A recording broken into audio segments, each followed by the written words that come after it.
దేవుడిచ్చిన మహాకృపను బట్టి దేవునికి అనేకమైన వందనాలు, కోట్లాది స్థుతులు, స్తోత్రాలు చెల్లిస్తూ ఈ గుంకులం ప్రజల విషయంలో, దేవుడు ఈ ప్రాంతాన్ని ఎంచుకున్న విషయంలో కొన్ని విషయాలు దేవుడు మాట్లాడడానికి ఇష్టపడుతున్నారు.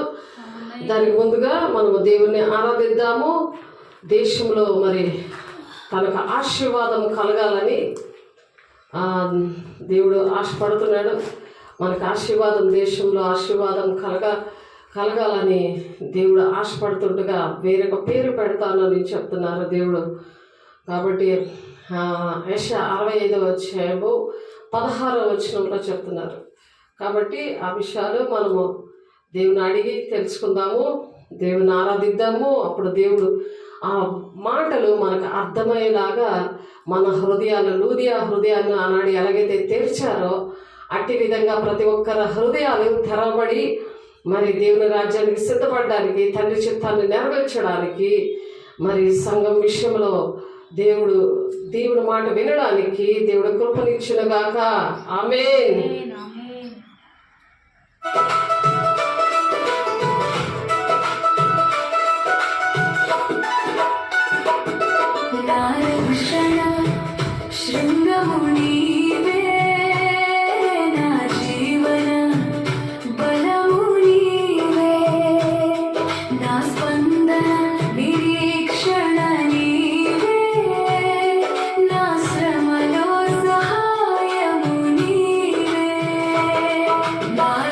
Shana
దేవునికి మహిమ కలుగును గాక.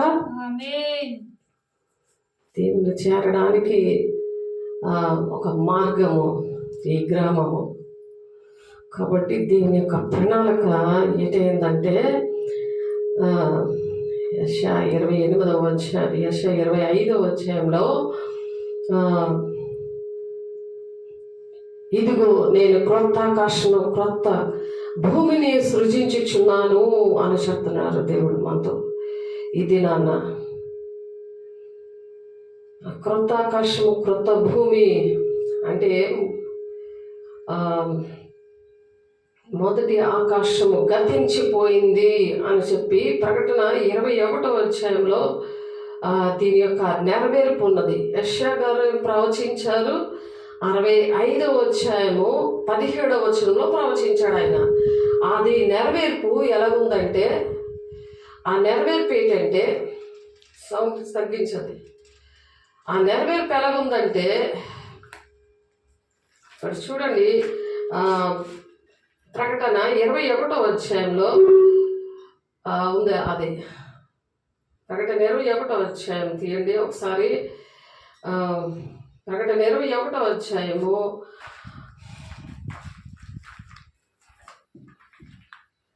1, 2 వచనాలు, 3 వచనాలు కూడా అందులో ఉంది. మనం చాలాసార్లు చెప్పుకున్నాము. కానీ దేవుడు తండ్రి చిత్తము నెరవేరిస్తే దేవుని రాజ్యానికి వెళ్తాం. కాబట్టి దేవుడు గ్లోరీ గాస్పెల్ చర్చ్ ఆర్గనైజేషన్ విషయంలో ఒక ప్రణాళిక కలిగి ఉన్నాడు. ఆ ప్రణాళిక ఏంటంటే ప్రకటన 21వ అధ్యాయము 1వ వచనం చదువుతున్నాను చూడండి, 3 వచనాలు. అంతటా నేను క్రొత్త ఆకాశము క్రొత్త భూమిని చూచితిని. మొదటి ఆకాశము మొదటి భూమిని గతించిపోయాను, సముద్రము ఇక లేదు. సముద్రం అంటే అక్కడ లోకం అనేది లేదు. ఇక్కడ లోకము ఆటంకపరుస్తుంది సేవ చేయడానికి. లోకానుసారమైన జీవితం ఉన్న వాళ్ళకి దేవుని పిల్లలు ఎవరో అర్థం కావట్లేదు. దేవుని పిల్లలు ఆ విషయంలో నలిగిపోతున్నారు. అయినా సరే పౌలు గారు చెప్తారు, 10 మంది ఓపికతో పరిగెట్టండి అంటున్నాడు ఆయన. గురి ఎదిగే మనం వెనుకున్న వాటిని మరచి ముందున్న వాటి కొరకే వేగిరి పడచ్చు పరిగెడదాం అంటున్నాడు. కాబట్టి మరి దేవుడు ఇక్కడ యెషయా గ్రంథం 65వ అధ్యాయంలో 17 నుండి 19 వచనాలు చూస్తే, ఇదిగో నేను క్రొత్త ఆకాశము క్రొత్త భూమిని సృజించుచున్నాను. దేవుడు సృజిస్తున్నాడు. అందులో ప్రవేశిస్తావా దేవుని బిడ్డ? లోకానుసారంగా నువ్వు ఉంటే ప్రవేశించలేవు. తండ్రి చిత్తాన్ని నెరవేర్చకపోతే ప్రవేశించలేవు. దేవుని ఆజ్ఞను పాటించకపోతే నువ్వు ప్రవేశించలేవు. పరిశుద్ధాత్మను నువ్వు పొందుకోకపోతే ప్రవేశించలేవు. ఇవన్నీ వాక్యాలు ఉన్నాయి. రోమా 8:9 వచనంలో ఉంది, ఆత్మ లేనివాడు నావాడు కాడు అంటున్నాడు. వాడికి ఆ వాక్యం అర్థం కాదు. ఆ మనిషికి వాక్యం అర్థం కాదు. ఆ దేవుడు మనిషి కూడా అర్థమవుడు. కాబట్టి సంఘానికి దూరంగా ఉంటారు వాళ్ళు. దేవుని పిల్లలకి దూరంగా ఉంటారు. కాబట్టి ఇదిగో నేను కొత్త ఆకాశం కొత్త భూమిని సృజించుచున్నాను, మునుపటివి మరవబడును, జ్ఞాపకముకు రావు. మునుపు నువ్వు ముందు ఏడు చేసావు అన్నీ ఏమి కూడా గుర్తుండవు. ఎందుకంటే ఇది గతించిపోద్ది. ఇప్పుడు నా ఆకాశము భూమి గతించిపోతుంది. ఆదికాండము 1వ అధ్యాయంలో ఒక మాట ఉంటుంది చూడండి. ఆదికాండము 1వ అధ్యాయంలో ఆయన ఆకాశాన్ని చేశాడు. అది దేవదూతలు భూమి చేశారు అక్కడ. ఒకసారి ఆదికాండం 1వ అధ్యాయం చూడండి. ఆదికాండం 1వ అధ్యాయం 1వ వచనం, ఆదియందు దేవుడు భూమి ఆకాశాన్ని సృజించాడు. అక్కడ దేవదూతలు ఉండేవారు. దేవదూతలు ఫస్ట్ దేవుడు సృజించాడు.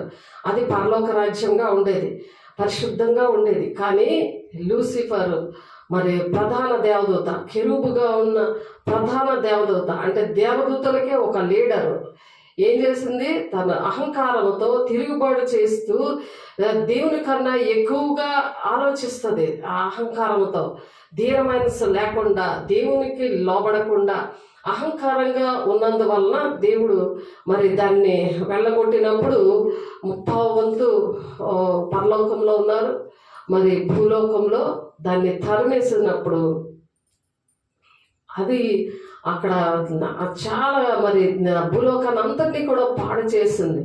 పాడు చేయడం బట్టి 2వ వచనంలో భూమి నిరాకారంగా ఉంది, ఆకారం లేకుండా అయిపోయింది అది చేసిన పనికి. దాన్ని దేవుడు దేవదూతలతో ఎప్పుడు స్తుతించబడాలి అని ఆశపడి దేవుణ్ణి అక్కడ ఆరాధన జరగాలి, దేవునికి ఇష్టమైన ఆరాధన, ఆత్మతోనూ సత్యముతో ఆరాధించే ఆరాధన జరగాలి అని దేవుడు వాటిని సృష్టిస్తే అవి అహంకారంగా ఉండి వాటి కోసమే ఆలోచించుకుంటున్నారు. మేము ఎప్పుడు ఆరాధించబడతాం, మమ్మల్ని ఎప్పుడు పొగుడుతారు, మమ్మల్ని ఎప్పుడు సన్మానిస్తారు, మాకెప్పుడు మరి పూదండలు వేసి అన్నీ కూడా సన్మానాలు గొప్పతనాలు కోరుకునే అప్పుడు అలాగా కోరుకున్నప్పుడు ఇక్కడ ఏం జరిగింది, అక్కడ అది దేవుడికి మహిమ రావాలి కదా. మనం ఏది చేసినా దేవునికే మహిమ రావాలి కానీ మనుషులకి రాకూడదు.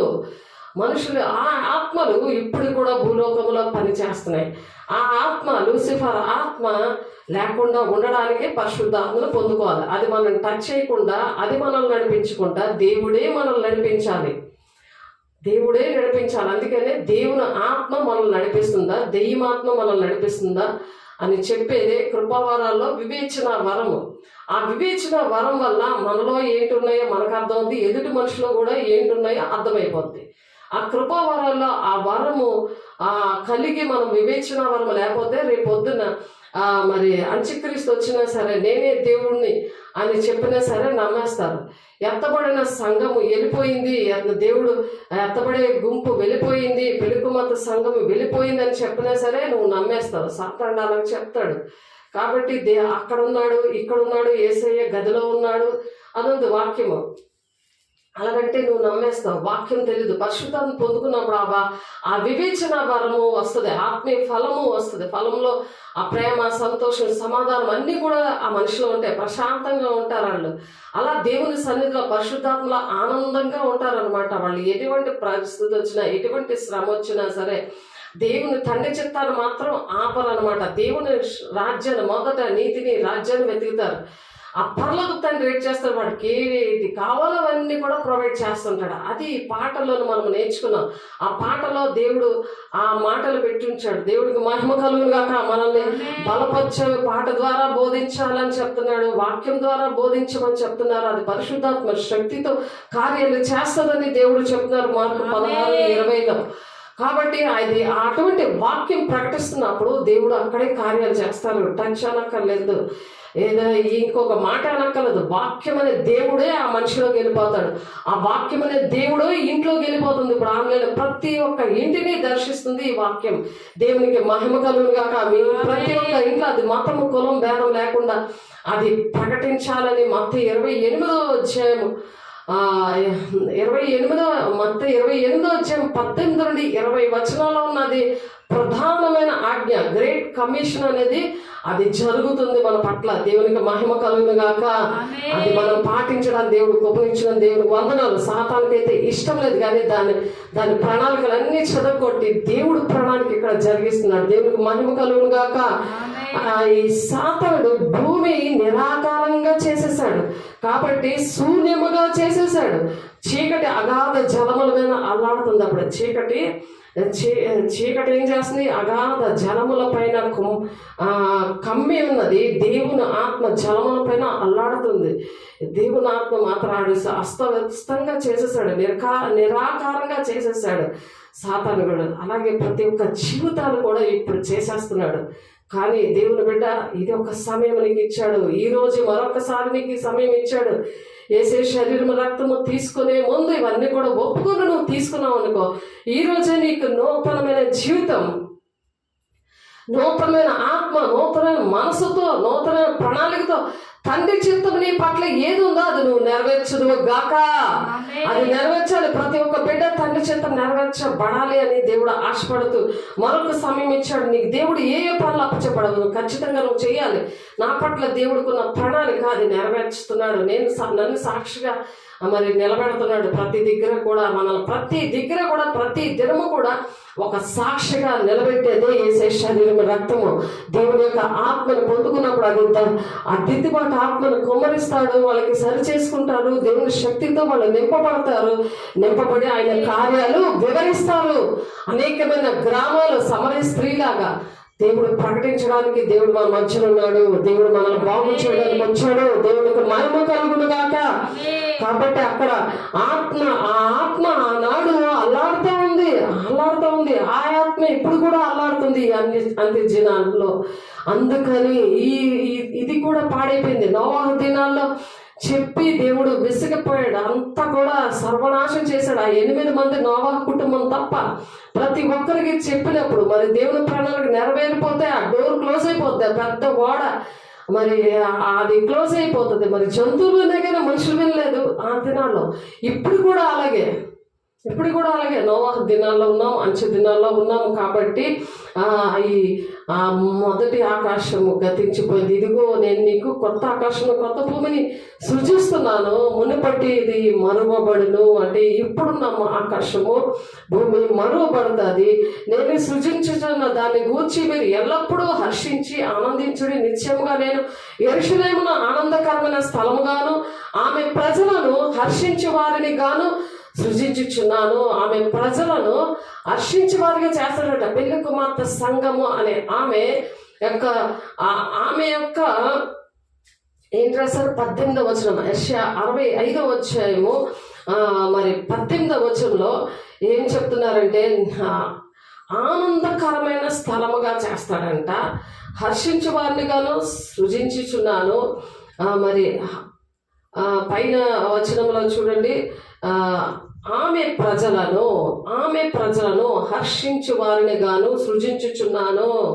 పెళ్లి కుమార్తె సంఘం యొక్క ప్రజలనట హర్షించే వారిగా చేస్తాడంట. అంటే వాళ్ళ గొప్పగా చేస్తాడు, వాళ్ళని ఆనందకరంగా చేస్తాడు, వాళ్ళని మహిమకరంగా చేస్తారు. దేవుని బిడ్డ నువ్వు ఉంటావా ఆ సంఘంలో? పెళ్లి కుమార్తె సంఘంలో నువ్వు ఆలోచిస్తున్నావా? దేవుని తండ్రి చిత్తాన్ని నెరవేర్చినప్పుడు సహకారిగా ఉన్నప్పుడు ఎఫెసీయుల పత్రిక మరి 4:13 వచనంలో పరిశుద్ధులు సంపూర్ణులు అవ్వాలంటే క్రీస్తు శరీరమైన ఈ సంఘము క్షమాభివృద్ధి జరగాలంటే పరిశుద్ధులు సంపూర్ణులు అవ్వాలంటే మరి 5 నియమించాడు. 5 కూడా కలిసి 5 ఫ్యాకల్టీ వాళ్ళు కలిసి పనిచేయాలి సంఘంలో. వాళ్ళ విషయంలో చెప్తున్నాడు దేవుడు ఇక్కడ.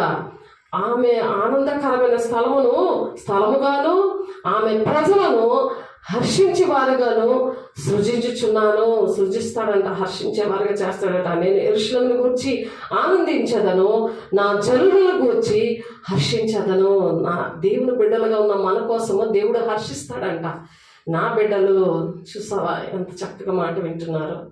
తండ్రి చిత్తాన్ని నెరవేర్చడానికి ఎంత శ్రమైనా సరే, ఎంత మనుషులు మరి సహకరించకపోయినా సరే, అహంకారంగా ఉండి మరి దేవుని మాటకు లోపడకుండా చీకట్లతో మరి వాళ్ళు ఉన్నారన్న విషయమే వాళ్ళకి అర్థం అవ్వట్లేదు. వాక్యాన్ని గ్రహించలేకపోతున్నారు. దుష్టుడి చేతిలో నేను ఉన్నానని గ్రహించలేకపోతున్నారు. దేవుని రాకడ సూచనలు వస్తున్నాయని గ్రహించలేకపోతున్నారు. అటువంటి పరిస్థితిలో నేను యెరూషలేమును గూర్చి ఆనందించదును, నా జనులను గూర్చి హర్షించదును. రోదన ధ్వనియు విలాప ధ్వనియు దానిలో ఇకను వినబడవు. ఇంకా వాళ్ళ కన్నీరు కాచరు, ఎందుకంటే వాళ్ళ తండ్రి చిత్తం నెరవేరుస్తున్నారు కదా. కాబట్టి తండ్రి అయిన దేవుడు వాళ్ళతో సహకరించి దేవుడి పని చేయడానికి వాడికి ఒక ఆనందాన్ని ఇచ్చాడు కదా. కాబట్టి ఇంకా వాళ్ళ కన్నీరు కాచరు, ఇంకా వాళ్ళు ఏ విషయంలో దుఃఖంగా ఉండరు. ఎందుకంటే దేవుడే వాళ్ళతో ఉన్నాడు, వాళ్ళలో ఉన్నాడు, వాళ్ళని పోషిస్తున్నాడు, వాళ్ళని నడిపిస్తున్నారు. తండ్రి చిత్తానికి ఎటువంటి పరిస్థితిలో ఉన్నా సరే అది నడిపించడానికి దేవుడు కృపనిచ్చినందుకు దేవుడు అంట ఎంతో ఆనందంగా ఉండి వాళ్ళలో ఆనందంలో ఉండి ఆ జనులట హర్షిస్తారు. రోదన ధ్వని ఇంకెప్పుడు వాళ్ళ దగ్గర నుంచి వినపడదంటారు. ఇంకెప్పుడు ఆడరాళ్ళు, నాకు ఇది లేదు, అది లేదు, నాకు ఈ పరిస్థితి ఉంది, ఈ సమస్య ఉంది అని అలాంటి ఆడరు ఇంకా. ఎందుకంటే తండ్రి చిత్తం నెరవేర్చడానికి పరిగెడుతున్నారు కదా, మొదటి నీతిని రాజ్యాన్ని వెతకడానికి పరిగెడుతున్నారు కదా. ఆ ఆనందం ఉంటుంది. అయ్యో ఎంతమంది తెలియదే విషయాలు, ఎంతమంది గ్రామాల్లోని దేశంలోని పాడైపోతుంది అనే ఒక వేదనలో ఉంటుంది. కాబట్టి వాళ్ళ ఆ పనిలో ఉంటారు. కాబట్టి వాళ్ళకి ఇంకా వాళ్ళ సొంత విషయాల్లో, వాళ్ళ భూ సంబంధాల విషయాల్లో ఆలోచించారు. వారికి అటువంటి కన్నీరే ఉండదు అంటున్నాడు. రోదన ధ్వని వాళ్ళకు వినపడదట, విలాప ధ్వని దానిలో ఇకను వినబడదు అంటున్నాడు. ఆమేన్. అటు కృప దేవుడు దయచేశాడు. దేవుని బిడ్డలారా, దేవుడు ఎవరైతే దేవుడు తండ్రి చేత నెరవేరుస్తారో వాళ్ళ అటువంటి ఆనందం ఉంటుంది, వాళ్ళలో దేవుని యొక్క రూపం ఉంటుంది, దేవుని కార్యాలు వాళ్ళని బట్టి జరుగుతాయి. అలా జరగాలని దేవుడు ఆశపడుతున్నాడు. దేవునికి మహిమ కలుగును గాక. ఇదిగో నేను కొత్త ఆకాశం కొత్త భూమిని సృజిస్తున్నాను అంటున్నాడు. అందుకనే కాబట్టి అక్కడే క్రొత్త ఆకాశం క్రొత్త భూమిని సృజించిన దగ్గరే అక్కడ ఇంకో మాట ఉంది, నీ నోట నా మాట ఉంచి నా చేతి నీడలో నిన్ను కప్పి ఉన్నాను అంటున్నాడు. యెషయా గారు 51వ అధ్యాయంలో 16వ వచనంలో ఆయన చేతితో కప్పుతాడంట. చూడండి ఎంత సేఫ్టీ ఇచ్చాడో. జకర్యా 9:8లో కూడా అటువంటి మాట ఉంటుంది దేవుని బిడ్డ. కాబట్టి నేను సృజింపబోవు కొత్త ఆకాశము కొత్త భూమి లయము కాక నా సన్నిధిని నిలిచినట్టు నీ సంతతియు నీ నామమును నిలిచి ఉండును. నీ సంతతి కూడా నిలబడుతుందట. నువ్వెప్పుడైతే అలా ఉంటావో, నువ్వెప్పుడైతే దేవుడు మాట వింటావో, నువ్వెప్పుడైతే చెత్త విషయాల కోసం ఏడ్చుకొని ఈ భూ సంబంధ విషయాల కోసం నువ్వు ఏడ్చుకొని ఉండకుండా దేవుని మాట విని తండ్రి చిత్తాన్ని నెరవేర్చడానికి నువ్వు ఎప్పుడైతే అలాంటి ఆనందంలో ఉంటావో, అటువంటి భారముతో ఉంటావో, ఆ సమస్త భారాన్ని మోయించిన భారాన్ని పక్కన పడేసి ఇదిగో దేవుని భారము, ఆయన హృదయంలో ఉన్న భారము, వేదన, అనేక మందిని రక్షించాలని ఆయనకి వేదన, ఆయనకి దుఃఖము, ఆయనకి ఈ గ్రామం పాడైపోతుందని దేవుడు తీసుకొచ్చాడు. దేవుని బిడ్డ, మా దగ్గర ఏమీ లేదు, కానీ దేవుడు ఇంత ఇటువంటి కృపనిస్తాడని అనుకోలేదు. డిసెంబర్ 22లో జొన్నగుడ్డిలని దేవుడు స్టార్ట్ చేశాడు. అక్కడ కూడా 1000 మంది పాస్టర్స్ దగ్గర దేవుడు ఆ పాస్టర్స్ మీటింగ్ లో దేవుడు ప్రవచించారు. 3 పాస్టర్ గారి ద్వారా, 3 బెరాక సంఘం నుండి వచ్చిన 3 ప్రవచించారు అక్కడ ప్రవక్తలు.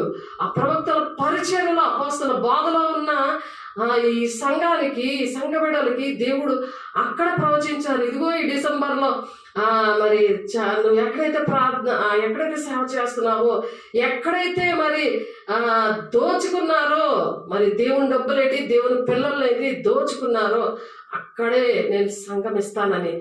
మంచి కాపరి ఎందుకు ఇచ్చారో తెలుసా? మంచి కాపరి తన గొర్రెల కోసం ప్రాణం పెడతాడు. ఆ విధంగా సేవ చేసినందుకు ఇచ్చాడు. జీతగాడు గొర్రె పిల్లలు వదిలేసి పారిపోతాడు. ఇప్పుడు నా సంఘంలో నా ఆత్మీయ పిల్లలు 4 సంఘాలు ఉన్నారు. చర్చిలు లేట్ అయినందుకు 4 సంఘాలు ఉన్నారు. కానీ మరి వాళ్ళు ఏమి తిందమా, ఏమి త్రాగమా, ఏం భుజిద్దామనే చింత, భూ సంబంధమైన వెతుక్కునే వారుగా ఉన్నారు. కానీ తండ్రి చేత మనం గురి ఎద్దుగా పరిగెట్టాలి. ఒక మనిషి కోసం మనము ఉండలేము కదా. మనం చెప్పడము వెళ్ళిపోవడమే, చెప్పడము వెళ్ళిపోవడమే. ఎక్కడైనా పరిచయం మీరు చెప్పండి, మరి వినినా వినకపోయినా చెప్పండి అని ఎస్కేల్తో మరి 2వ అధ్యాయంలో చెప్తాడు, 3వ అధ్యాయంలో చెప్తారు ఆయన. మనం చెప్పడమే మన పని.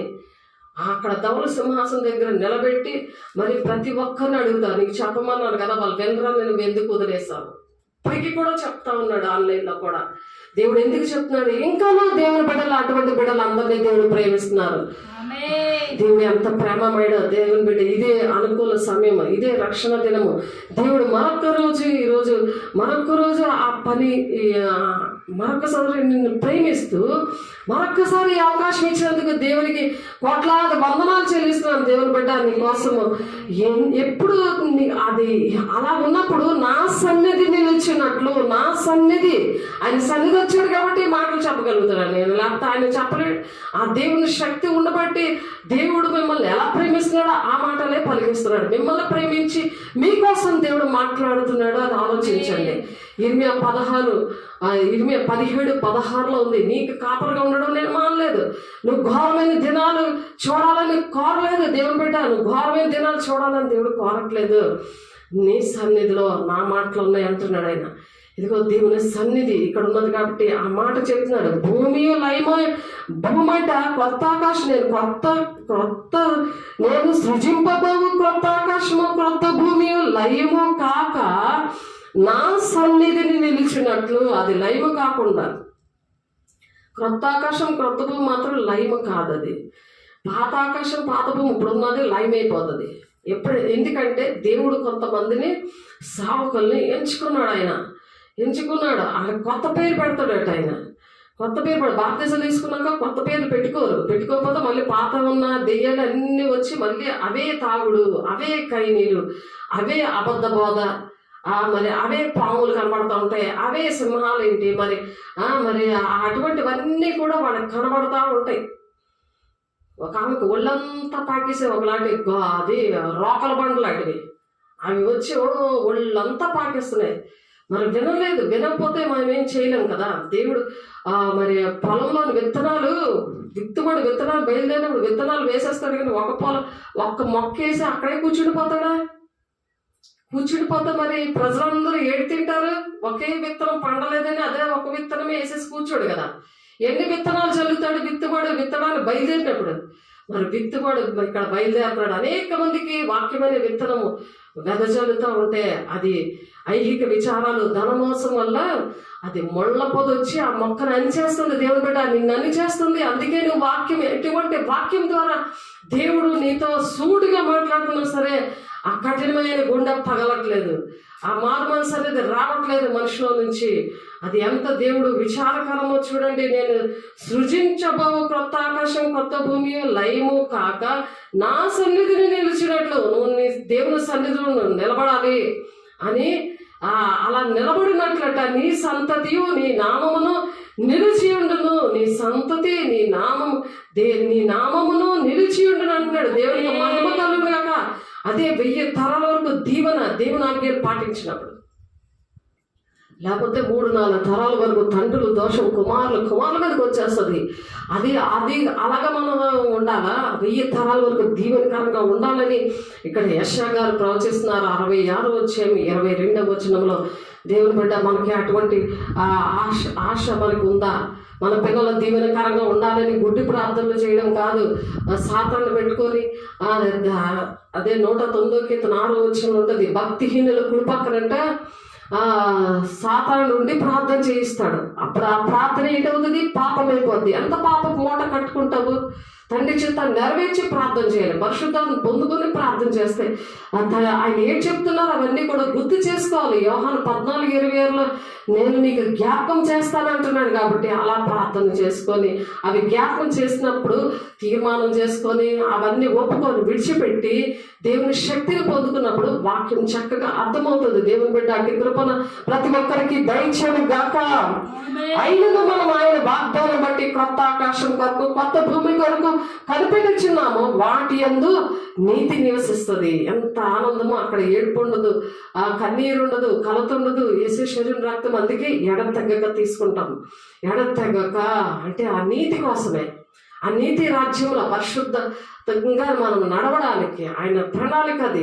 అపోస్తలులు 2:42లో అదే ప్రణాళిక. మరి భయం కలుగుతుంది వారికి. మీరు తీసుకున్నప్పుడు భయం కలుగుతుంది. ప్రతి ఒక్క సాతానుడికి భయం కలుగుతుంది. నువ్వు అపోస్తలుల్లో వాడబడతావు. ఆ కార్యాలు చూసి కొంతమంది ఆ కుటుంబంలో రక్షణ పొందుకుంటారు. వాళ్ళు దేవుని ప్రేమను రుచి చూస్తారు. అది దేవుని యొక్క ప్రణాళిక. కాబట్టి 2 పేతురు 3:13వ వచనంలో మనం ఆయన వాగ్దానమును బట్టి కొత్త ఆకాశం కొరకు కొత్త భూమి కొరకును కనిపెట్టించున్నాము. వీటిలో నీతి నివసిస్తుంది. ఎవ్వరు మనల్ని మోసం చేయరు. అటువంటి నీతితో ఉన్న ఆ రాజ్యంలోనికి మనం ప్రవేశిస్తున్నాము. మరి అప్పుడు నమ్మము. ఎవ్వరు ఏసీ ఎక్కడున్నాడంటే నువ్వు నమ్మవు. ఎత్తబడిపోయింది పెళ్లి గుమ్మత సంఘము ర్యాప్చర్ అయిపోయిందంటే నమ్మవు. ఎందుకు నమ్మవు అంటే నేను వెళ్ళకుండా నువ్వు అది వెళ్ళదు, నా దేవుడు నన్ను తీసుకెళ్తాడను గట్టి నమ్మకం మీద నువ్వు తండ్రి చిత్తాన్ని నెరవేర్చడానికి పూనుకున్నావు కదా. కాబట్టి నేను వెళ్ళలేదు కదా, అసలు జరగలేదని నీకు మంచి కాన్ఫిడెన్స్, విశ్వాసం ఉంటుంది. ఉంటే నేను వెళ్తాను కదా, నా దేవుడు నన్ను తీసుకెళ్తానని నాతో మాట్లాడాడు కదా అని నీకు మంచి విశ్వాసము ఉంటుంది అనమాట. అబద్ధ బోధకుడు మరి సాతానుడు నిన్ను అలాంటి వార్తల్లోనే అలాంటివి వస్తున్నాయి. ఫేక్ న్యూస్లు అనేకమైన వస్తున్నాయి. కాబట్టి వాక్యం అనే దేవుడు నీ ఒంట్లో ఉన్నప్పుడు ఎప్పుడు వస్తాడు, ఏంటి పరిస్థితి, అవన్నీ కూడా ఇక్కడ ప్రకటన గ్రంథము చూడండి 14వ వచనము. ప్రకటన గ్రంథం 14వ వచనంలో ఉంది చూడండి ఒకసారి. 13వ వచనంలో ఒకసారి తీయండి. ప్రకటన గ్రంథం 14వ అధ్యాయము 11వ 13వ వచనం. ప్రకటన గ్రంథం 14:13. అంతటి ఇప్పటి నుండి ప్రభునందు మృతులందు మృతులు ధన్యులని వ్రాయమని పరలోకం నుండి ఒక స్వరము చెప్పగా వింటిని. నిజమే, వారు తమ ప్రయాసములు మాని విశ్రాంతి పొందుదురు. ప్రయాస, దేవుని రాజ్యం కట్టడానికి ఒక ప్రయాస కలిగి ఉంటారు. ఆ ప్రయాస కలిగిన వారు ర్యాప్చర్లో ఎత్తబడతారు కంపల్సరిగా. సహకరించి వారి పేర్లు కూడా జీవగ్రంథంలో ఉంటాయి, వాళ్ళు కూడా కంపల్సరీగా వెళతారు. ఎందుకంటే వాక్యం అనే దేవుడితో కలిసి ఉన్నారు కదా, అలా పని చేస్తున్నారు కదా. అందుకని అలాంటి విశ్వాసంతో మనం ఉండాలని దేవుడు మాట్లాడుతున్నారు. దేవునికి మహిమ కలుగును గాక. కాబట్టి అంతటి ఇప్పటి నుండి ప్రభునందు మృతులు ధన్యులని వ్రాయమని పరలోకం నుండి ఒక స్వరం వినపడిందంట. పరలోకం నుండి ఒక స్వరం వినపడింది యోహాన్ గారికి. నీకు ఏ స్వరం వింటున్నా? నువ్వు ఎవరి స్వరం వింటున్నా చెప్పు. ఎవరు స్వరం విన్నా? దేవుని స్వరం వినగలుగుతున్నావా? ఇష్టమవుతుందా ఇది దేవుని స్వరం వినడానికి? దేవుని స్వరం వింటే దేవుని రాజ్యానికి వస్తారు. కాబట్టి అంతటా ఆయన మృతులందున వారు ప్రభువునందు వారు ధన్యులు అని వ్రాయమని పరలోకం నుండి ఒక స్వరం చెప్పగా వింటిని. నిజమే, వారు తమ ప్రయాసములు మాని విశ్రాంతి పొందుదురు. వారి క్రియలు వారి వెంట పోవునని ఆత్మ చెప్పుచున్నాడు. పరిశుద్ధాత్మ దేవుడు ఏం చెప్తున్నాడు? వారి క్రియలు వారి వెంట వెళ్ళిపోతాయంట. ఒకవేళ మనం చనిపోయినా సరే అది దేవుడు ఏంటంటే మన క్రియలు మనం వెంట వస్తాయి అవన్నీ కూడా.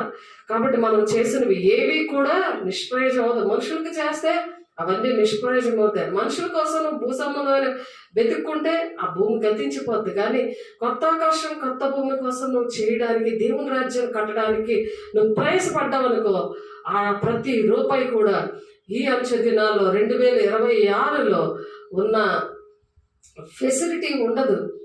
వాక్యాన్ని ప్రకటించడం ఏంటి, చక్కగా ఆహారం తినడం ఏంటి, ప్రతి విషయంలో కూడా ఇప్పుడు నా భాగము మరి 27, 28, 30 వరకు కూడా 2030 వరకు కూడా ఇవి ఉండవు. ఇప్పటికే గ్యాస్ అనేది లేదు.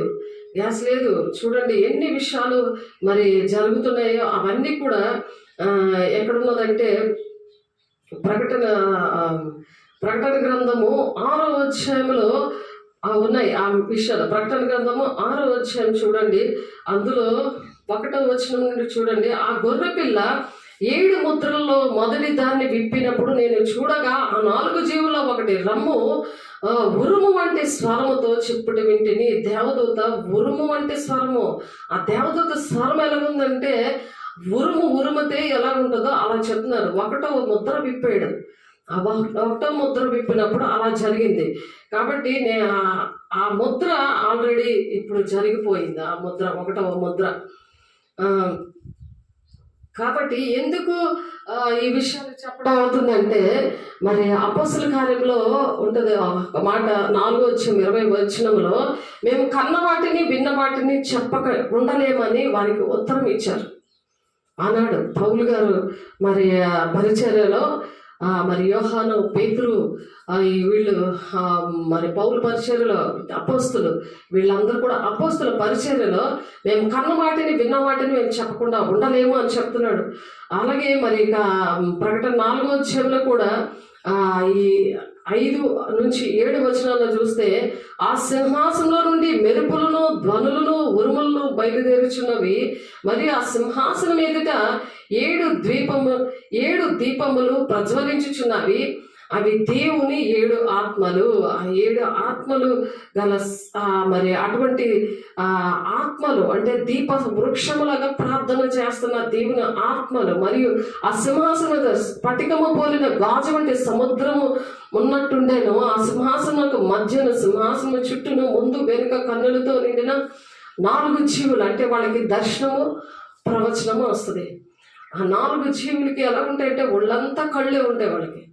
అలాగా దేవుడు మనకి కూడా అటువంటి అపొస్తలుల బోధలో దర్శనం అంటే భూత వర్తమాన భవిష్యత్ కాలంలో ఆ సర్వాధికారి అయిన దేవుడు, ఆ పరిశుద్ధుడైన దేవుడు మనకి జరగబోయే విషయాలు చెప్తా ఉంటాడు. కాబట్టి ఈ ముద్ర విషయంలో మనకి జరగబోయే విషయాలన్నీ కూడా ఇప్పుడు జరుగుతున్నాయి. అవి 1వ ముద్రలో ఆ విధంగా జరిగింది. 2వది ఏంటంటే, మరియు నేను చూడగా ఇదిగో ఒక తెల్లని గుర్రము కనబడెను, దాని మీద ఒకడు విల్లు పట్టుకొని కూర్చుండి ఉండెను, అతనికి ఒక కిరీటం ఇయ్యబడెను, అతడు జయించుడికి బయలు వెళ్ళాను. అది దేవుడు మా సంఘంలో ఒక అమ్మాయికి చూపించారు. దేవునికి మహిమ కలుగును గాక. ఆ తెల్లని గుర్రము ఏంటంటే జయమిస్తాను నీకు అని చెప్తున్నాడు.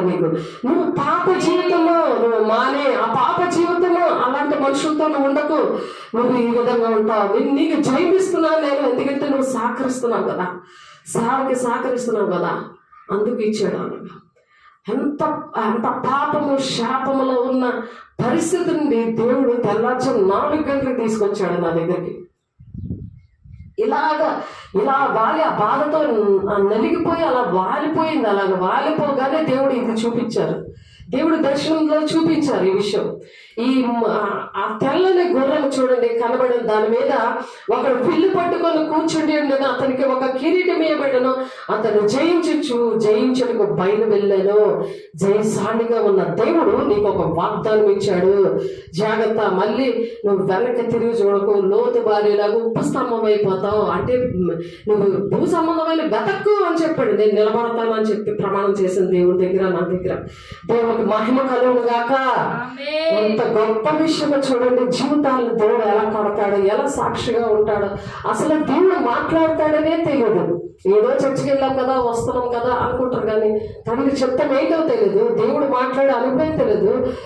మరి మన ఫ్యూచర్ ఎలాగుంటుందో, ఈ దేశం యొక్క ఫ్యూచర్ ఎలాగుంటుందో, మరి ఇవేమీ కూడా తెలియలేని పరిస్థితుల్లో మన సాతానుడు తాండవిస్తున్నాడు. దేవుని బిడ్డ వివేచన వరము కలిగి ఉండు. 1 యోహాను 4:1 ప్రకారము మరి పరీక్షించుకోమంటున్నాడు. ప్రతిదీ కూడా ఏ ఆత్మను పరిశీలించుకో. అలాగే ఆయన 2వ ముద్రను విప్పినప్పుడు రమ్ము అని 2వ జీవి చెప్పుట వింటిని.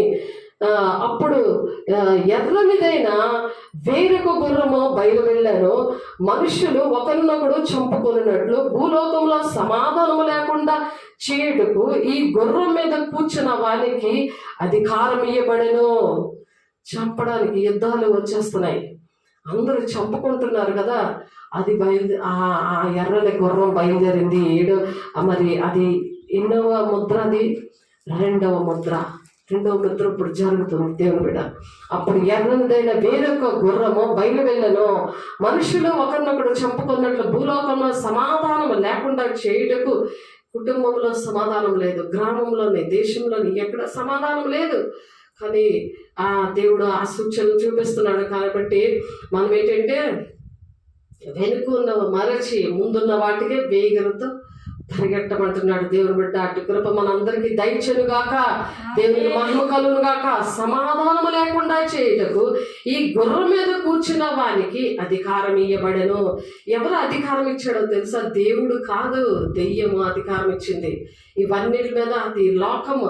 దేవుడు లోకాన్ని జయించడానికి మరి ఎలాగ యుద్ధము చేసి ఆ దేవుడు జయిస్తాడు. 1000 పరిపాలన ముందు, తర్వాత 1000 పరిపాలన అయిపోయిన తర్వాత ఈ కొత్త ఆకాశం కొత్త భూమి జరగడానికి, మన నీతి నివసించే అక్కడ మనము యుగాలు దేవునితో ఉండడానికి యుద్ధము చేసి ఆ శాతాన్ని మరి అగ్నిగుండంలో పడివేసేస్తాడు.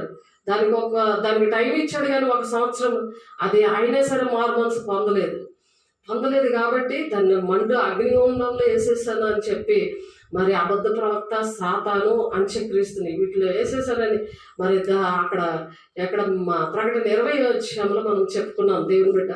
కాబట్టి ఇక్కడ సమాధానం లేకుండా చేటికి ఈ గుర్రం మీద కూర్చున్న వారికి అధికారం ఇవ్వబడింది. మరి అతనికి ఒక పెద్ద ఖడ్గం ఇవ్వబడను. అప్పుడు జరుగుతుంది అదనమాట. ఆయన 3వ ముద్ర విప్పినప్పుడు రమ్ము అని 3వ జీవి చెప్పడం వింటిని. నేను చూడగా ఇదిగో ఒక నల్లని గుర్రము కనబడెను, దాని మీద ఒకడు త్రాసు చేత పట్టుకొని కూర్చుని ఉన్నాడు. త్రాసు చేత పట్టుకొని కూర్చున్నాడు. సాతానుడు ఏంటంటే ఇక్కడ ఈ క్రీస్తు విరోధి ఏంటంటే వాడికి జయం వచ్చేలాగా మరి వాడు కూడా తెల్లని గుర్రం మీదే వస్తాడు. యేసయ్య కూడా తెల్లని గుర్రం మీదే వస్తాడు. ఈ 2 పోల్చుకోవాలంటే వివేచన వరం ఉండాలి. వివేచన వరం ఉంటే ఏ విషయంలో నీకు జయం వస్తుంది? సాతాను విషయంలో జయం వస్తుందా, దేవుని విషయంలో నీకు జయం వస్తుందా అని ఆ మనిషి సాక్ష్యాన్ని, వారు చేసే పనులు బట్టి మనకు అర్థమవుతుంది. ఆ కళకి భావం అనేది, ఆ దర్శనానికి భావం అనేది అలాగే మనం టాలీ చేసుకోవాలి. ఇక్కడ మరి అది తెల్లని గుర్రం ఏంటంటే ఇక్కడ 6వ వచనంలో ఉన్నది తెల్లని గుర్రం ఏంటంటే అది అంత్యక్రీస్తుకి సూచన అనమాట. అంత్యక్రీస్తు వస్తున్నాడు అనే సూచన కింద దేవుడు చూపిస్తూ ఉంటాడు. మరి మనకి జయం వచ్చేది యేసయ్య వస్తున్నాడని కూడా చూపిస్తాడు. అది మనం వాక్యం ద్వారా, మన క్రియల ద్వారా, మన సాక్ష్యం ద్వారా, దేవుడు మాటల ద్వారా అర్థమవుతూ ఉంటుంది. అలాంటి వివేచన వరం కలిగి ఉండాలి. రెండవది ఎర్రని గుర్రం ఏంటంటే యుద్ధాలు ఇంకా బాగా వస్తాయి అన్నమాట. ఇంకా కూడా యుద్ధాలు.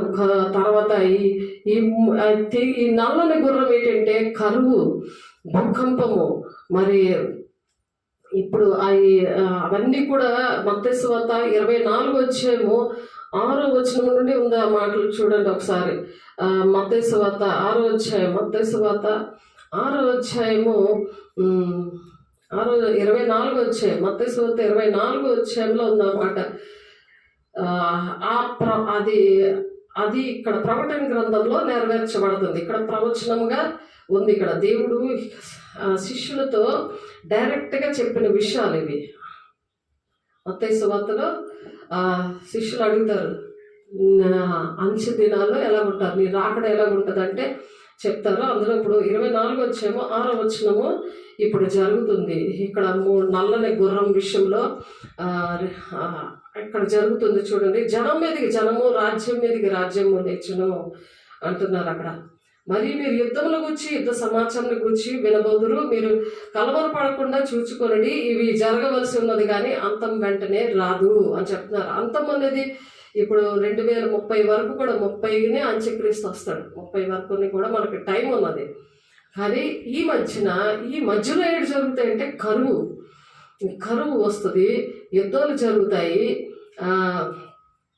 ఇటువంటి విషయాలన్నీ కూడా మనకు జరుగుతాయి. కానీ మీరేం కలవరపడద్దు, మీరు దేవుని రాజ్యం కట్టే విషయంలో ఆ పనిలో ఉండండి అంటున్నాడు దేవుడు.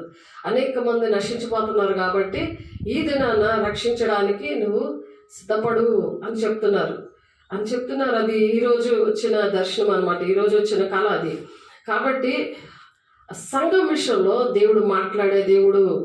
అలాగా దేవుడు ప్రతి ఒక్కరితో మాట్లాడాలని దేవుడు ఇష్టపడుతున్నాడు. దేవునికి మహిమ కలుగును గాక. దేవుడు మాట్లాడితేనే మనం బ్రతుకుతాం. దేవుడిని అడగాలి, దేవా ఇటువంటి పరిస్థితుల్లో నా పరిస్థితి ఏంటి అని అడగాలి. నా పట్ల నీకున్న చిత్తం ఏంటి అని అడగాలి. కాబట్టి మరణము అనే 4వది ఏంటంటే 4వ గుర్రం వచ్చినప్పుడు అదేంటంటే పాండువర్ణ కలర్లో ఉంది. పాండువర్ణం అంటే గ్రీన్ కలర్లో ఉన్న గుర్రము వచ్చి ఏం చేస్తుందంటే ఆయన 3వ ముద్ర విప్పినప్పుడు రమ్ము అని 3వ జీవి చెప్పుడు వింటిని. నేను చూడగా ఇదిగో ఒక నల్లని గుర్రము కనబడాను, దాని మీద ఒకడు తాసు చేత పట్టుకొని కూర్చుండి ఉండాను. అంటే నువ్వు ఇప్పుడు ఎలా ఉన్నావు, ఏ పరిస్థితిలో ఉన్నావు అనే విషయాలన్నీ కూడా అది తయారీ చేస్తుంది ఆ సాతాను. కాబట్టి ఆ త్రాసు అది పెట్టుకున్న తర్వాత ఇప్పుడు ఇంకొక గుర్రము, నల్లని గుర్రం అయిపోయిన తర్వాత పాండువర్ణము గుర్రము. మరియు దేనారమునకు ఒక సేరు గోధుమలనియు, దేనారమునకు 3 సేర్ల ఎవలనియు, నూనెను ద్రాక్షారసం పాడు చేయవద్దని ఆ 4 జీవుల మధ్య ఒక స్వరము పలికినట్టు నాకు వినబడేను. ఈ 4వ ముద్రను విప్పినప్పుడు రమ్ము అని 4వ జీవి చెప్పుట వింటిని. ఆ త్రాసులోని ఈ కరువు విషయంలో ఎలాగ ఆ దేనారానికి ఎలాగ ఎవలిస్తున్నారు, గోధుమలు ఇస్తున్నారు, ఇవన్నీ కూడా అక్కడ రాసి ఉంచారు. ఇప్పుడు కూడా కరువు దినాల్లోని రాబోతుంది. 2026 దాటిన తర్వాత పరిస్థితులు అలాగుంటాయి.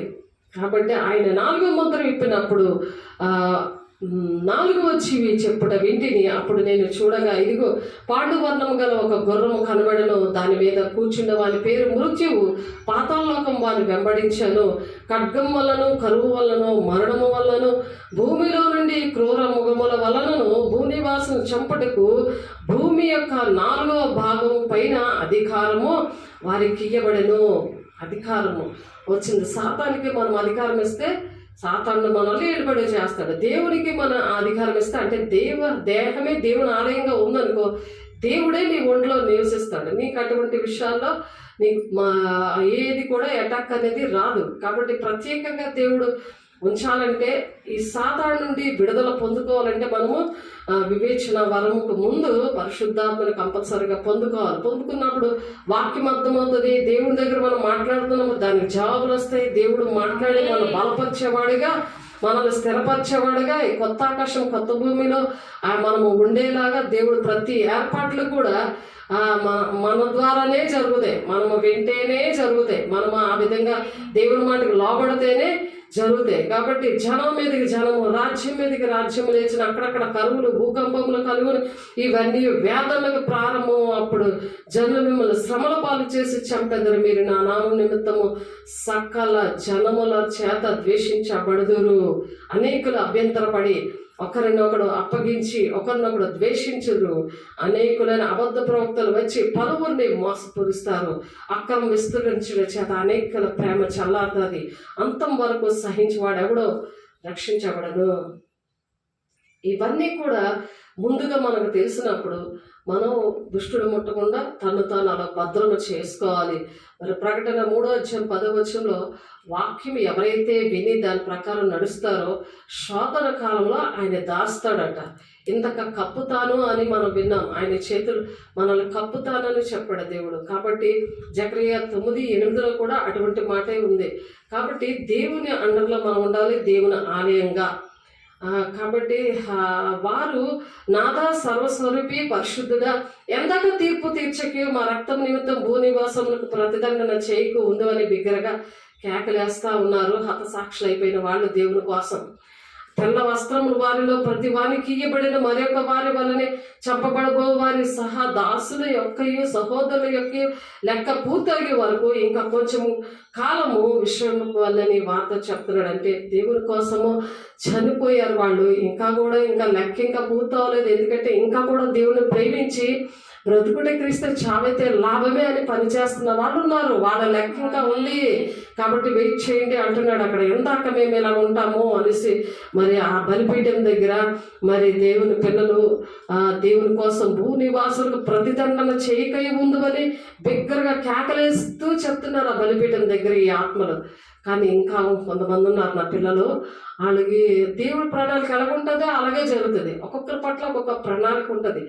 మరి దేవుడు ఆ ప్రణాళికలో ఇంకా కొంతమంది ఉన్నారు. తెల్ల వస్త్రములు వారిలో ప్రతి వారికి ఇవ్వబడిన మరియు వారి వలనే చంపబో వారి సహదాసుల యొక్క సహోదరుల యొక్క లెక్క పూర్తి అగు వరకు ఇంకా కొంచెం కాలము విశ్రమింపవల్లని వారితో చెప్పబడిన ఆయన 6వ ముద్ర విప్పినప్పుడు నేను చూడగా పెద్ద భూకంపము కలిగెను. సూర్యుడు కమ్మల వలె నలుపాయను. చంద్రబింబమంతయు రక్తవర్ణమయ్యను. చంద్రుడేడంట రక్తమయమైపోయాడంట. రక్తంగా సూర్యుడి కంబల వలె నలుపైపోయాడంట. 6వ ముద్ర విప్పినప్పుడు పెద్ద గాలి చేత ఊగులాడు అంజూరపు చెట్టుండి ఆ కాలపు కాయలు రాలినప్పుడు ఆకాశ నక్షత్రాలు భూమి మీద రాలిపోతున్నాయి. అదే ఇంకొక ఆమెకి చూపించారు నక్షత్రం ఇలాగ రాలిపోతున్నట్టు. రూతను ఆమెకు చూపించారు అది. మరియు ఆకాశ మండలములు చుట్టబడిన గ్రంథం వల్లే తొలగిపోయిన ప్రతి కొండయు ప్రతి ద్వీపమును వాటి స్థానములు తప్పెను. భూరాజులను గనులను సవాస్త్రాధిపతులను ధనికులను బలిష్ఠులను ప్రతి దాసులను ప్రతి స్వతంత్రుడును కొండ గుహలలోను బండల సందుల్లోనూ దాగుకొని సింహాసనాసుడైన వాని యొక్క గొర్రెపిల్ల యొక్క ఉగ్రత మహాదినము వచ్చను. దానికి తాళం చెలగేవాడు ఎవడు? మీరు మా మీద పడి ఆయన సన్నిధిని గొర్రెపిల్ల ఉగ్రతను మమ్మల్ని మరుగు చేయడి అని పర్వతములతోనూ బండలతోనే ఇవి చెప్తున్నారు. ఎందుకంటే పాపము చేసిన వాళ్ళు పరిగెడుతున్నారు. బండ సందుల్లో దూరిపోదామా, లేకపోతే ఈ పర్వతాలను అడుగుతున్నారు. ఆ గొర్రెపిల్ల ఉగ్రతను ఎవరు తప్పించుకుంటారు? పర్వతములతో బతులాడుకున్నారు, మా మీద పడండి, మమ్మల్ని దాయండి అని. ఇక్కడ దేవుడు దాస్తానంటే రావట్లేదు. దేవుడు నిన్నే అరిచేతుల్లో కప్పుతానంటే రావట్లేదు. దేవుడు తను తాను భద్రం చేసుకోండి అని అంటే అది వినట్లేదు. ఇప్పుడు ఇవి వినకుండా ఉన్నందుకు ఇలా పరిగెడుతున్నారు. చూడండి, ఇది జరగబోతుంది. ఇప్పుడు కొన్ని ఈ భూకంపాలు, కరువు ఇవన్నీ కూడా వస్తున్నాయి. ఇప్పుడు ఇవి ప్రజెంట్ జరుగుతున్నాయి కదా. కాబట్టి ఇందులో కూడా మొత్తం 24వ అధ్యాయంలో కూడా అటువంటి విషయాలు ఉన్నాయి. అప్పుడు మహాశ్రమ కలుగును కనుక మీరు పారిపోవట చలికాలం అందైనను విశ్రాంతి దినం అందైనను సంభవింపకుండా వాళ్ళని ప్రార్థించుడి. లోకారంభము నుండి ఇప్పటి వరకు అట్టి శ్రమ కలగలేదు, ఇక ఎప్పుడునూ కలగబోదు. ఆ దినములు తక్కువ చేయబడకపోయిన ఎడల ఏ శరీరి తప్పించుకొనుడి. ఏర్పరచబడిన వారి నిమిత్తము ఆ దినము తక్కువ చేయబడును. ఎవరు ఏర్పాట్లో ఉన్నారో, భక్తి పరులుగా ఉన్నారో, వాళ్ళకి వాక్యం లేక వాళ్ళకి ఏంటంటే వాళ్ళు కూడా దేవుని దూషిస్తారంట. ఏంటి, మేము ఇంత భక్తి చేసాము, ఇన్ని కానుకలు ఇచ్చాము, ఇన్ని దశభాగాలు ఇచ్చాము, ఇన్నిసార్లు మేము వెళ్ళాము, ఎంతమందిని చర్చికి తీసుకొచ్చాము, ఎంతమందిని టెంట్లు వేసి భోజనాలు పెట్టాము అని కథలు చెప్పి వాళ్ళు ద్వేషిస్తారు. దేవుడికి నువ్వు చేయలేదు, మనుషులకు చేస్తున్నావు. తండ్రి చిత్తం ఏంటో నువ్వు చేయట్లేదు. నువ్వు మనుషులను పొగుడుతున్నావు, మనుషుల కోసం బతుకుతున్నావు, మనుషుల వైపు చూస్తున్నావు, మనుషులకు కనెక్ట్ అయిపోయావు, దేవుడికి కనెక్ట్ అవ్వలేదు. ఇది ఈ రోజు నువ్వు జ్ఞాపకం చేసుకో. దేవుని బిడ్డ నీకు అట్టి కృప మీ అందరికీ దేవుడు దయచేయను గాక. ఆ దినములో తక్కువ చేయబడక పోయిన ఎడల ఏ శరీరుడు తప్పించుకున్నాడంట. ఏ శరీరం కూడా తప్పించుకున్నాడు. ఏర్పరచబడిన వారి నిమిత్తము ఆ దినములు తక్కువ చేయబడును. ఆ కాలమందు ఎవడైనా ఇదిగో క్రీస్తు ఇక్కడ ఉన్నాడు, అక్కడ ఉన్నాడని చెప్పిన ఎడలా నమ్మకుడి. అబద్ధపు క్రీస్తులను, అబద్ధ ప్రవక్తలను వచ్చి సాధ్యమైతే ఏర్పరచబడిన వారిని సైతము మోసపుచ్చడిగే గొప్ప సూచక్రియలు చేస్తారు, మహత్కార్యాలు చేస్తారు. అందరికీ కూడా సూచక్రియలు, మహత్కార్యాలు కావాలి. దేవుడి వాక్యం అవసరం లేదు, దేవుడు అవసరం లేదు, దేవుని ఆత్మ అవసరం లేదు. దేవుడి కార్యం చేయలేదు కదా. హాయ్ బాయ్ అంటారు సేవకులకి, దేవుడికి. దేవుడితో వాదిస్తూ ఉంటారు, సేవకులతో వాదిస్తూ ఉంటారు, ఇంక మాట్లాడరు. సాతానుడు పనులు అవన్నీ కూడా. సాతానుడిని నీలో ఉండి నేను నడిపిస్తున్నాడు. వాక్యము తెలియక ఆ సూచక్రియలు కావాలని అంటూ ఉంటారు. ఇదిగో ముందుగా నేను మీతో చెప్పి ఉన్నాను కాబట్టి ఎవరైనా ఇదిగో అరణ్యములో ఉన్నాడని మీతో చెప్పినను వెళ్ళకుడి. ఇదిగో లోపల గదిలో ఉన్నాడని చెప్పినను నమ్మకుడి. మెరుపు తూర్పును పుట్టి పడమటి వరకు ఎలాగో కనబడినా అలాగే మనుష్య కుమారుడు రాకడ ఉంటుందంట. తూర్పు నుండి మెరుపు వచ్చి ఇలా దడేలమని ఇలాగ మెరుపు ఎలాగ వస్తుంది కదా. తూర్పు నుండి పుట్టి పడమటి వరకు ఎలాగో కనబడను.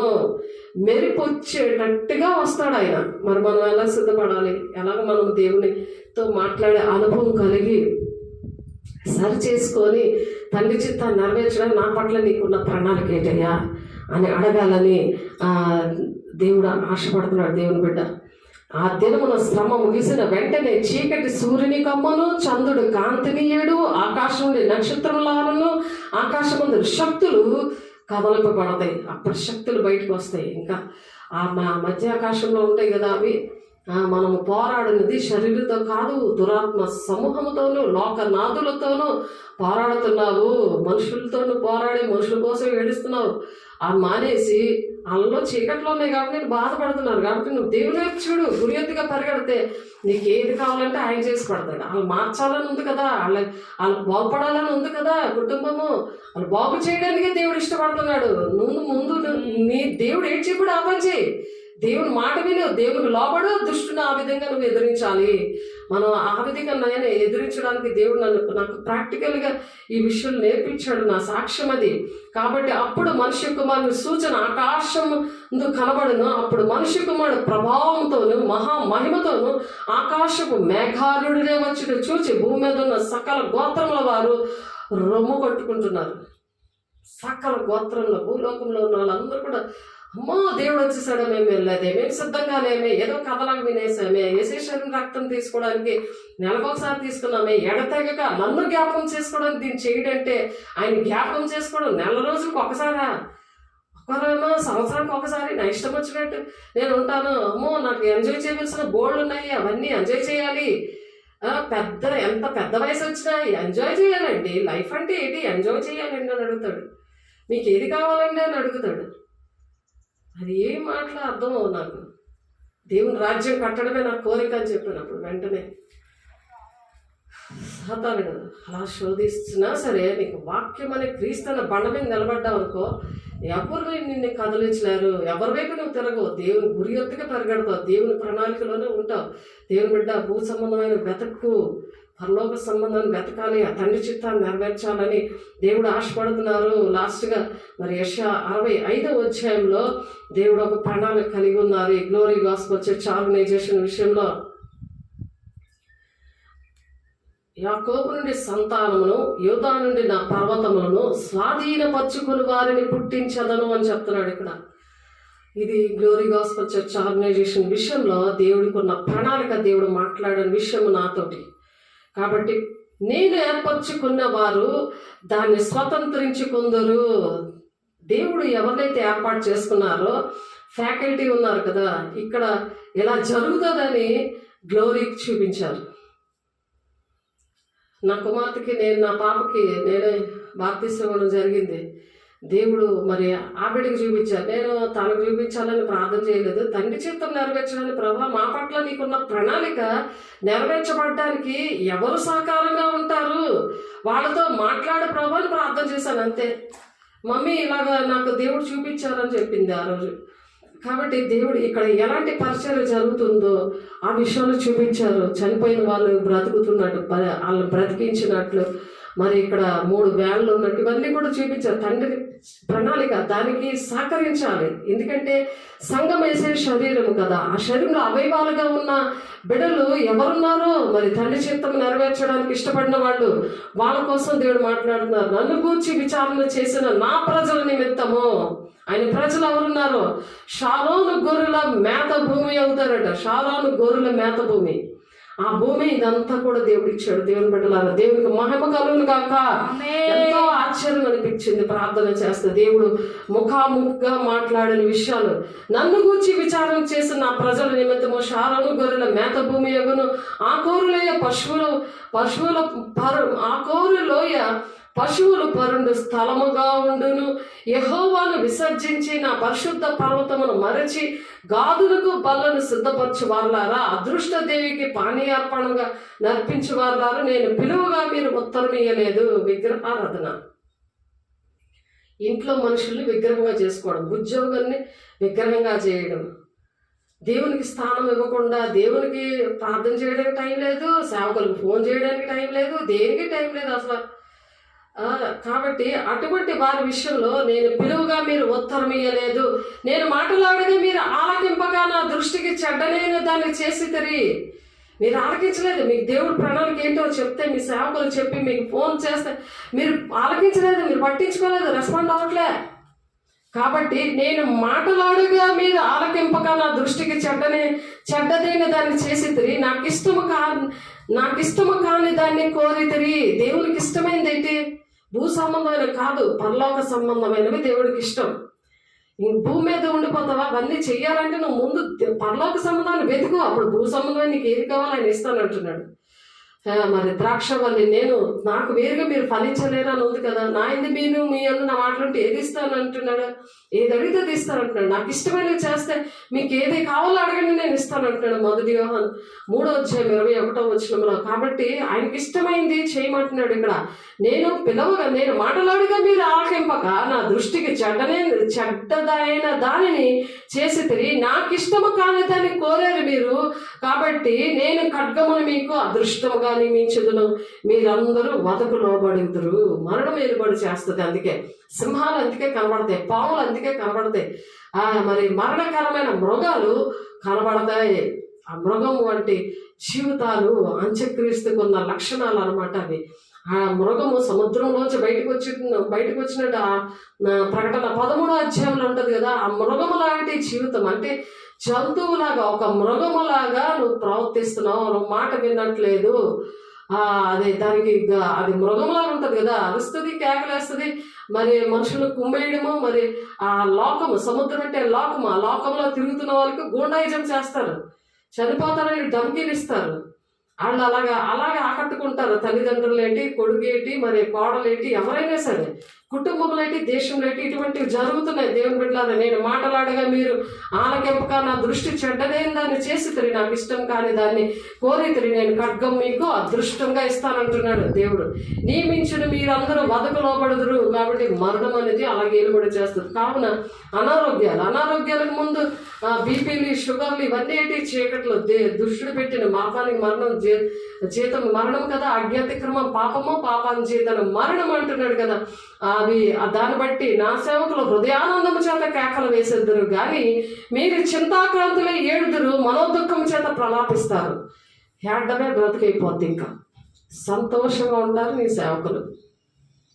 ఆలోచిస్తున్నావా? వాళ్ళకి నువ్వు అన్యాయం చేసావని నువ్వు సంకలు గుద్దుకుంటున్నావేమో సాతాను పట్టి. ఒకసారి ఆలోచించు. వాళ్ళు ఏడుస్తారంట. చింతాక్రాంతులే నా సేవకులు హృదయానందము చేత కేకలు వేసేద్దరు కానీ మీరు చింతాక్రాంతులే ఏడ్చుదురు, మనోదుఖము చేత ప్రలాపించదురు. నేను ఏర్పరచుకున్న వారికి మీ పేరు శాపవచనముగా చేసి పోయేదను. ప్రభువు యెహోవా నేను హతము చేయను, ఆయన తన సేవకులకు వేరొక పేరు పెడతానంటున్నా. వేరొక పేరు సేవకులకు పెడతానంటున్నారు. నువ్వు నీకు దేవుడు ఏ పని అప్పచెప్పారో దేవుడు బిడ్డ అది చెయ్యి. తండ్రి చిత్తాన్ని నెరవేర్చినప్పుడు ఈ దేవుని యొక్క ఆశీర్వాదాలు మరి వినకపోతే ఎలాగుంటుందో అటువంటి పరిస్థితులు దేవుడు ఇక్కడ రాస్తున్నారు. యెషయా 65వ అధ్యాయం 16వ వచనం చదువుతున్న, దేశంలో తనకు ఆశీర్వాదం కలుగవలని కోరువాడు నమ్మదగిన దేవుడు తను ఆశీర్వదింపవాలని కోరుకొనును. దేశంలో ప్రమాణము చేయువాడు నమ్మదగిన దేవుని తోడిని ప్రమాణము చేయను. పూర్వము కలిగిన బాధను నా దృష్టికి మరుగుపడును, అవి నా దృష్టికి మరుగవును. కాబట్టి ఇటువంటివి అన్నీ కూడా ఎన్ని బాధలు పడినా ఏవి చేసినా సరే దేవుడు తండ్రి చిత్తాన్ని నెరవేరుస్తూ సహకరించే వారిని దేవుడి కొత్త ఆకాశం కొత్త భూమిలోనికి ఆయన సృష్టిస్తున్నాడంట. వాళ్ళతో ఉండడానికి నేను సృజించుచున్న దాన్ని గురించి మీరు ఎల్లప్పుడూ హర్షించి ఆనందించుడి. నిత్యంగా నేను యెరూషలేమును ఆనందకరమైన స్థలముగాను ఆమె ప్రజలను హర్షించే వారిగా నేను సృజిస్తున్నాను అంటున్నా. హర్షించే వారిగా అంటే సంతోషించే వారిగా దేవుడు చేస్తాడట. నేను యెరూషలేమును గూర్చి ఆనందించదును, నా జనుల గూర్చి హర్షించదును. రోదన ధ్వనియు విలాప ధ్వనియు దానిలో ఇంకా వినబడవు. ఇంకా వాళ్ళు ఏడ్చే పని లేదు. ఎందుకంటే దేవుడు వాళ్ళని సపరేట్ చేశాడు కదా. వినకపోతే నీ పరిస్థితి ఇది అని సపరేట్ చేశాడు. ఇంకా వాళ్ళ కోసం ఏడ్చే పని ఉండదు ఇంకా. కాబట్టి దేవుడు ఇక అక్కడ ఇకను కొద్ది దినమలే బ్రతుకు శిశువులుందురు, కాలము నిండని ముసలివారుందురు, బాలురు 100 సంవత్సరముల వయసు గలవారే చనిపోదురు. పాపాత్ముడై శాపగ్రస్తుడు వాడు సహితము 100 సంవత్సరముల బ్రతుకును. జనులు ఇండ్లు కొట్టుకొని వాటిలో కాపురముందురు. ఇప్పుడు ఈ ముద్రలు విప్పుతున్నప్పుడు ఇక్కడ వాటర్ ఉండదు, ఇప్పుడు గ్యాస్ ఉండదు. మరి కొన్ని ప్రదేశాల్లో గ్యాస్ విషయంలో అవి జరుగుతూ ఉన్నాయి. కరెంటు లేదు. ఇప్పుడు ప్రజెంట్ అవి జరుగుతున్నాయి అక్కడ. మరి అవి జరుగుతున్న పరిస్థితుల్లో క్యూబా దేశంలోని పెట్రోలు, ఆహారం లేదు, మరి గ్యాస్ లేదు అక్కడ. ప్రజెంట్ జరుగుతున్నాయి. ఇప్పుడు 4వ ముద్ర విప్పడం జరిగింది, అందుకని ఇవి జరుగుతున్నాయి. కాబట్టి ఇక్కడ ఎక్కడ వాక్యం అది ప్రకటన గ్రంథం 6వ అధ్యాయంలో ఉంది ఆ మాటలు. అయితే ఇక్కడ యెషయా గ్రంథము లోని ప్రవచనము ఇక్కడ నెరవేరుతుంది. యెషయా గ్రంథము 65వ అధ్యాయంలో నెరవేర్పులో ఉంది. ఇప్పుడు ఎవరైతే దేవుని పిల్లలుగా నేను శోధన కాలంలో దాస్తాననే ప్రకటన 3వ అధ్యాయం 10వ వచనంలో ఉన్న వాక్యానికి లోబడే వారిని ఆ విధంగా దాస్తానని చెప్తున్నాడు. ఆ దాచిన పిల్లల విషయంలో ఇక్కడ 22వ వచనంలో చెప్తున్నారు. యెషయా 65:22లో చెప్తున్నారు. ఆ ప్రదేశము ఇది చూపించారు. ఇది జరుగుతుంది. ఇది ఆయన ప్రణాళిక ఇక్కడ జరుగుతుంది. దేవుని బిడ్డ, దేవునికి మహిమ కలుగుగారా. వారు కట్టుకునే ఇళ్లలో వేరొకరు కాపురం ఉన్నారు. అంటే అవేమో అద్దెలకు ఇవ్వరు. ఇంకా వాళ్ళు ఎవరు అద్దెకిస్తే కదా ఇంకొకరు కాపురం ఉంటారు. కానీ వీళ్ళే ఎవరైతే ఇక్కడ దేవుడు కడుతున్నాడో వారు కట్టిన ఇంటలో, వారు కట్టుకున్న ఇండ్లలో వేరొకరు కాపురం ఉండరు. వారు నాటుకున్న వాటిని వేరొకరు అనుభవించరు. నా జనుల ఆయుష్యము నా జనుల ఆయుష్యము వృక్షాయుష్యమంత తగును. అంటే అందుకే చెట్లు ఎన్ని సంవత్సరాలు బ్రతుకుతాయో అలా ఉంటుందంట వాళ్ళ ఆయుష్ కాలం. వృక్షాయుష్ అంత అగును. నేను చేసుకున్న వారు తాము చేసుకున్న దాని ఫలమును పూర్తిగా అనుభవిస్తారట. పైన వాటిని వెతుకుతూ తండ్రి చిత్తాన్ని నెరవేర్చిన వాళ్ళు వీళ్ళు సేఫ్గా ఉంటారు అనమాట. ఇక్కడ కరువు ఇవన్నీ కూడా గవర్నమెంట్ వల్ల పొందుకోవాలి కదా, గవర్నమెంట్ వల్ల వస్తుంది కదా గ్యాస్, వాటర్ అయినా ఏదైనా కరెంట్ అయినా ఏదైనా. కానీ వీళ్ళు ప్రత్యేకంగా దేవుడు ఆ విధంగా నిర్ణయించాడు. నేను ఏర్పరచుకున్న వారు తాము చేసుకున్న దాని ఫలమును పూర్తిగా అనుభవిస్తారట. దేవుడి కోసం కష్టపడితే దేవుడు అన్యాసుడు కాదు కాబట్టి దేవుడి మాట ప్రకారం ఎవరైతే బ్రతుకుతారో తండ్రి మన పట్ల ప్రణాళిక ఉండే వాళ్ళతో మాట్లాడి చేయిస్తూ ఉంటాడో, తండ్రికి దేవునికి మనం లోబడితే కదా మనకు సహకరిస్తూ ఉంటాడు. దేవదూతల సమూహాన్ని మనకు పంపించి మరి నేనే నీ కాపరిగా ఉండటం మానలేదు, ఘోరమైన దినాలు నువ్వు చూడడం నేను కోరలేదు అంటున్నాడు కదా. నీ సన్నిధిలో నా మాటలో నేను బలపరిచిన దేవుడు ఇలాగా శాశ్వతంగా ఉండడానికి సాతానుడు అక్కడ తాండవిస్తూ ఉంటే, సాతానుడు ముద్దలింపి తాండవేస్తూ ఉంటే మనల్ని మాత్రం ఈ విధంగా సేవ్ చేస్తాడట. దేవునికి మహిమ కలుగును గాక. ఈ విధంగా భద్రపరుస్తానంటున్నాడు దేవుని బిడ్డ. వారు వృధాగా ప్రయాసపడరు, ఆకస్మికంగా కలుగు అపాయమునంతటికే పిల్లలను కలరు. వారి యెహోవా చేత ఆశీర్వదించబడిన వారు అగుదురు. వారి సంతానం వారి యొద్దనే ఉందురు. సంతానం ఎక్కడెక్కడ ఉండదు, వారితోటే ఉంటుంది. ఆ కళలో మా పాప కూడా నాతోటే ఉంది. పాపకి చిన్న పాప పుట్టింది కదా డిసెంబర్లో 23వ తారీఖుని. ఆ పాపతో ఉంది, అక్కడ నాతోటే ఉంది. అక్కడ వాక్యం చూసారా, నాకు ఇచ్చిన దేవుడు వాగ్దానం. మరి నేను ప్రార్థన చేసినప్పుడు దేవుడు ఎవరు ప్రభా తండ్రి చిత్తాన్ని నెరవేర్చాలి, నాకు ఎవరు సహకరిస్తారు, నాతో ఎవరు ఉంటారు, నా తండ్రి చిత్తం ఏంటి అని అంటే పాప డెలివరీ అయినా సరే నేను వెళ్ళలేదు. కానీ ఆ చిన్న పాపతోనే మా పాపే కనిపించింది. నేను ఏ పరిచర్య చేస్తున్నానో అది తను చూసింది అందులో. అందుకే ఆమె సైలెంట్గా ఉండి అర్థం చేసుకుంటుంది. దేవునికి మహిమ కలుగును గాక. కాబట్టి వాడు వృధాగా ప్రయాసపడరు, అకస్మాత్తుగా కలుగు అపాయము నొందుడికే పిల్లలు కలరు. వారి యెహోవా చేత ఆశీర్వదించబడేవారు అగుదురు. వారి సంతానం వారి యొద్దనే ఉందురు. వారికి ఈలాగున జరుగును. వారు వేడు కనుక మునుపు నేను ఉత్తరం ఇచ్చేదను, వారు మనము చేయుచుండగా నేను ఆలకించేదను. ఇంకా చెప్తుండగానే దేవుడు వింటా ఉంటాడంట వాళ్ళ మనవులు, వాళ్ళకి ఏంటి కావాలన్నది. చూడండి, దేవుడు మనకి శిరస్సు అయి ఉన్నాడు కదా, సంఘానికి శిరస్సు దేవుడే ఉన్నాడు కదా. ఆ సంఘాన్ని పోషించే బాధ్యత దేవుడిది. దేవుడు చూసుకుంటాడు అవి. నువ్వు దేవుని విషయంలో దోచుకున్నవన్నీ ఆయనే చూసుకుంటాడు.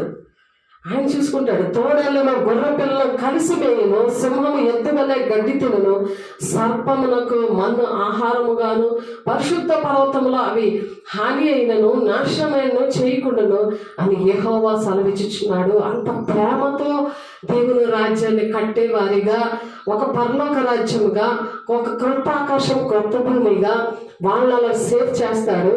ఇక్కడ అంత్యక్రీస్తు ఏంటంటే ఇవన్నీ కూడా కరెంటు, వాటరు, ఆహారము ఇవన్నీ కూడా కరువు చేసే, గ్యాస్, మళ్ళీ తెగులు కూడా వచ్చేస్తాయి. అంతా కూడా లాక్డౌన్ లాగా అన్నిటినీ బంద్ చేసేసి తెగులు కూడా తెప్పించా. అప్పుడు 2015లో మరి ఎక్కడ నుండి అయితే ఆ తెగులు వచ్చి ఇంజెక్షన్స్ వచ్చి అట్లకన్నిటికీ ఏదైతే ఆ దినాల్లో జరిగిందో అదే పరిస్థితులు తెచ్చి వాడే ఆదుకుంటాడు. అర్థమవుతుంది మీకు?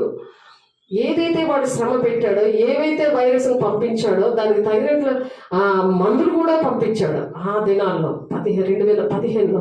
అదే పరిస్థితి ఇప్పుడు తెచ్చి తర్వాత ఈ అంత్యక్రీస్తు ఎంటర్ అవుతాడు.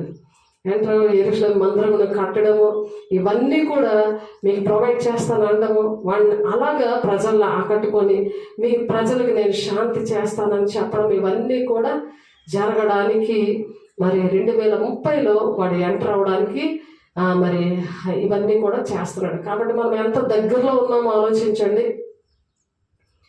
ఈ మధ్యలో మెరుపులాగా ఆయన వస్తాడు. మనం సిద్ధంగా ఉండాలి. దేవుని రాజ్యం కట్టే విషయంలో, అనేకమైన బిడ్డలు రక్షించే విషయంలో ఈ దినం మాట్లాడాడు.